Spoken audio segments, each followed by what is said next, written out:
The Battle of Donbas, a new concentrated Russian offensive in the southeast of Ukraine, has started in earnest. The front line just a few miles from the hospice in Chazov Yar, Donetsk. So this morning, the residents wait to be evacuated to a town in the west of Ukraine, over 1,000 miles away. Residents like Maria, Luda, Sergei. Whatever about conditions here and end-of-life care in Donetsk, people like Gregory were at least cared for by the staff saying goodbye.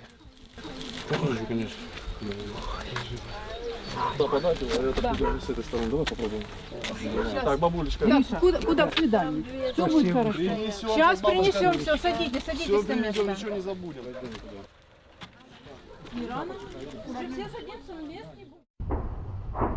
Ukrainian soldiers yesterday in the vast network of trenches in Donbas, trenches dug out first back in 2014. Last night, President Zelensky spoke about Russia's renewed full-scale offensive to the east. President Putin's unfinished business, given renewed impetus by Russia's inability to take Kyiv.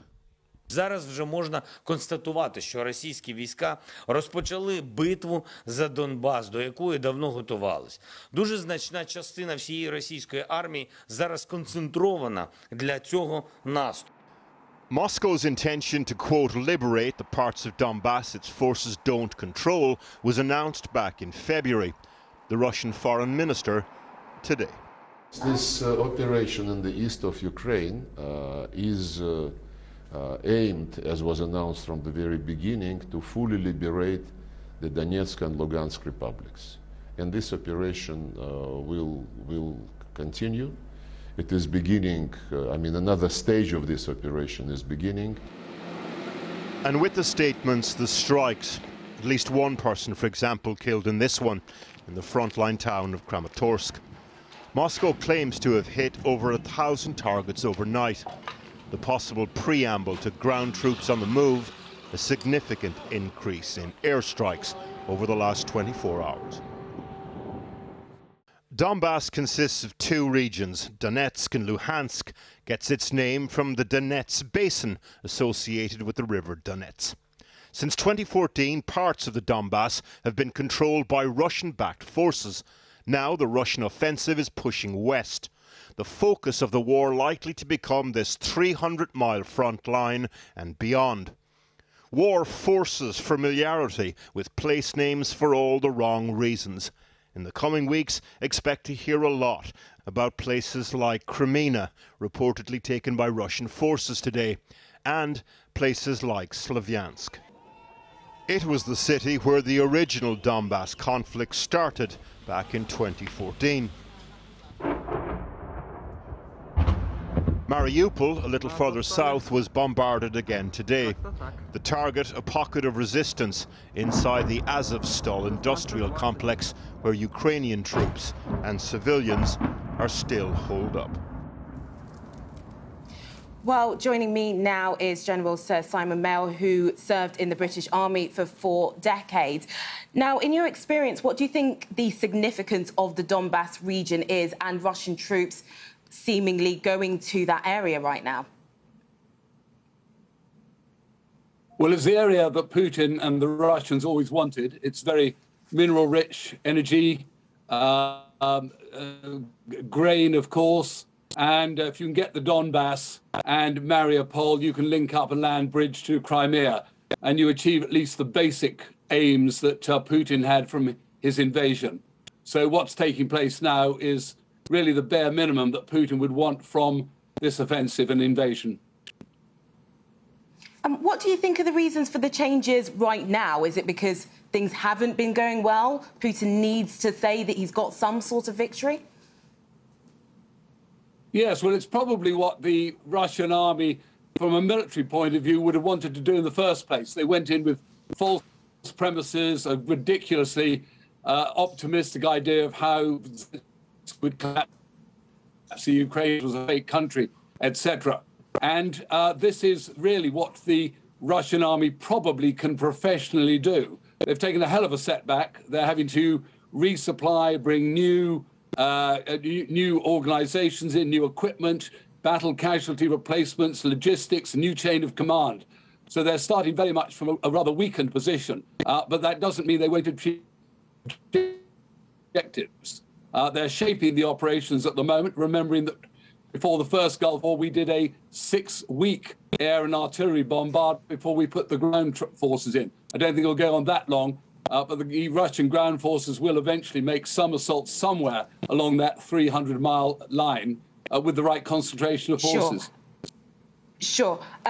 Simon Mail, what do you think this will mean for the coming days for our viewers who are watching, who will want to know what's going to happen in those regions? They have family there, they have friends there. What will it mean in those particular areas? And just briefly. Yes, I think we'll see a lot of probing attacks by the Russians, a much greater use of artillery and air power, a lot more smashing, I'm afraid, of villages and towns, and of course trying to demoralize the Ukrainian army. And the Ukrainian army will need to hold on to some coherence, because eventually the Russians will attempt to do some breakthrough in scale somewhere along that line, and Ukraine needs to keep the capacity to do a counter-offensive or a counter-attack and keep its reserves ready and able to counter the Russians when they work out exactly where they're going to attempt to break through on that 300-mile front line. Thank you very much, General Sir Simon Mail. Had a bit of trouble with the line there, but thank you for persevering. Thanks a lot. Well, after President Zelensky's announcement that Russia's eastern ground offensive has begun, Ukrainians are bracing themselves. Of course, most of the country is unaffected by land fighting directly, but the coming weeks, both Russia and Ukraine agree, could be pivotal. Our chief correspondent, Alex Thompson, joins us now from Odessa. Alex. Yes, the country braces itself indeed. Let's have a look at some of the propaganda that we've seen today travelling across the country. In Russia, the Z battlefield symbol of the Kremlin has become very much a brand from the Moscow underground right across the country. So too here, have a look at this in an inverse way. This is a motorway sign saying that the Z symbol is the modern swastika. There are plenty of other signs on the gantry, but none we could really tell you what they say at 7 o'clock in the evening, so to speak. So to the battle itself. Two things going on that you need to really be aware of tonight. The air bombardment, the ballistic missile strikes, expect a lot of that in coming days. It's already started to degrade Ukraine's ability to fight a war. They are, on the whole, fairly accurate. And then, of course, this 300-mile front in the east, which is opening up. Now, the Russians learned lessons from the debacle up north around the capital Kyiv. They have much shorter supply lines and they vastly outnumber in materiel, personnel and everything the Ukrainians. The Ukrainians, of course, though, have almost limitless supply lines going back to NATO and beyond in terms of battlefield equipment. They still don't have enough. They constantly say, but it is there. And they have one thing you cannot put a price on. Every Ukrainian soldier, man and woman, knows exactly why they're fighting and what they're fighting for. You can't say the same for the Russians. To sum up, expect this to go on through, I'm afraid, the spring into the summer on this Eastern Front. Think in terms of weeks, quite probably months, not days. Back to you. Alex, thanks very much. Well, earlier today, I spoke to the woman at the forefront of the international legal effort to hold Russia accountable for alleged war crimes committed in Ukraine. Irina Venediktova is currently investigating 500 suspects. And I began by asking her when she hopes to bring the first cases to court. Actually, we have different cases, more than 7,000 cases. You mentioned about our main war criminals. They are suspects in our anchor case. Unfortunately, all of them are in Russian Federation. It's a top level of politicians, militaries, and propaganda agents. We started to prosecute them in absentia. But from other side, I hope that they can be clients of the International Criminal Court too. From other side, we have people who are now in Ukraine, our war prisoners. And we will start prosecuting them in the war crimes. When you look at all the evidence you're assessing mass graves that you've had to look at in Bucha, sexual violence, evidence of indiscriminate shelling, what toll does that take on you and your team? Today is the 55th day of war, and every day we have more, we see it more and more atrocities.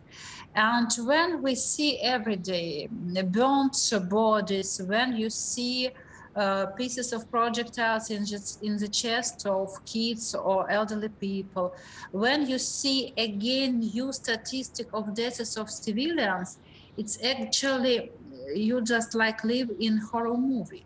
But from other side, we are prosecutors. We should do our job without emotionalism. And even now, when we have such huge number of deaths of civilians, we understand that now we should think only about our strategy of investigation, about how we should to collect evidences, how we can protect them, and how we can use our judicial front of international colleagues, other prosecutors, how to use all these possibilities to give our results in a more fast as we can. So when you talk about trying to be dispassionate about what you're seeing, however hard that is, does it help to hear international leaders like Joe Biden talk about genocide? Or given how hard it is to prove genocide, was that overstepping the mark? I hear all politicians, and I appreciate for their hearts, for their energy, and for their supports. But I will do my job as a prosecutor. And now, of course, I want to say that we appreciate for these words, but Ukraine needs more weapons. We should to arm our army, and maybe this terrible horror will be finished as more fast as possible. And if Ukrainian forces will take everything which they request, we can finish this war very fast. They're very brave people, and they're ready to fight for our lives and for our investigations process, because without victories, everything will be impossible. Irina Venediktova, thank you very much for your time. Well, let's return now to our top story and the Prime Minister's apology to Parliament over Partygate today. Let's talk now to the Conservative MP and former Chief Whip, Mark Harper. Mark Harper, you stood up in the Commons and said that you didn't have confidence in the Prime Minister anymore. Why did you decide that today was the day? Well, I said it today because this was the first day Parliament was back after the Prime Minister was found by the Metropolitan Police to have broken his own COVID laws. And I don't think that is tenable. I don't think he's been straightforward about it. And that's really the reason why I came to the conclusion I did. And he's also asking, effectively, Conservative MPs, decent men and women on my side of the House of Commons, to start defending the indefensible. And I don't think that's what a leader does. And it was for all of those reasons that I said that I felt that he should go. You said he hasn't been straightforward. Is he in fact a liar? Well, I don't think he's been straightforward in Parliament. I think the things he said are just about tenable if you yourself weren't at any of these events. You can say that you were assured about things, and you can say that you were given assurances that all the rules were followed. If it turns out, as it now has, that he was at events that broke the rules, his own laws that he told us had to be followed in detail, and if you varied them in any way, it would be putting people's lives at risk, then I think some of his answers don't stack up. And in his own ministerial code, if ministers knowingly mislead Parliament, then they have to resign. Well, he said he didn't knowingly mislead Parliament because it didn't occur to him that he was breaking the rules on that party that he's been fined for. Well, the problem with that argument is, and we'll just put aside the fact that there are 5 other gatherings that the Prime Minister was at, because I don't know what the Metropolitan Police will conclude. I think if you set laws which were the central political and social question facing our country, and which you told people, both you yourself in Parliament, at the Downing Street podium, and in hard-hitting posters up and down the country, that people had to follow the letter of them, and if they didn't, they were putting people's lives at risk. And I think you have a responsibility to understand those rules and to set an example in following them. And the fact that he hasn't, and he's broken his own laws and had to pay a penalty for doing so, I think means that those answers that he gave in Parliament, I don't think he was being straight with us. So why do you think so few of your colleagues on the Conservative benches have joined you in calling for his resignation? Well, look, this is very difficult. I was prepared to wait for the Metropolitan Police to reach this conclusion. Some of my colleagues may well be waiting for the Met's investigations to finish. I mean, there are 5 other events that the Prime Minister was at that they're looking into. They may wish to wait for that. They may wish for the Sue Gray report to be published. For me, I was happy to wait to judge the Prime Minister on the facts. And the facts that we know today are that he broke the rules on at least one occasion. I don't think he's been straightforward about it, and he's now asking people to defend the indefensible with arguments which I don't really think hold any water. And I don't think that's reasonable. So for me, that's the threshold for me. Other colleagues will want other tests to be met, but every colleague is going to have to make a decision one way or the other about whether they wish the Prime Minister to lead us into the next election. Well, on that point, how big a price do you think you're going to pay at the May elections for this? And beyond that, do you think he could cost you the general election? Well, on the local elections, there aren't elections in many parts of England, and I genuinely don't know what the response will be. 4 years ago, Labour did quite well and we did quite badly. So actually Labour are coming off a high watermark. So I don't know what the results will be. I know where people do raise this on the doorstep, it is very difficult for our candidates. For the general election, I think if you look at the opinion polls about what voters think about the Prime Minister, I think it's going to be incredibly difficult if he's still leading the party, and that's why I've reached the conclusion that we need to have a new leader. So he could lose you the next election?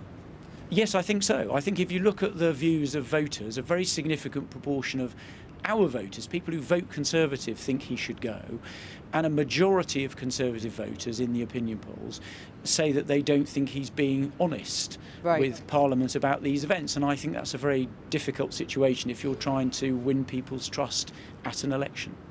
Mark Harper, thanks very much for joining us.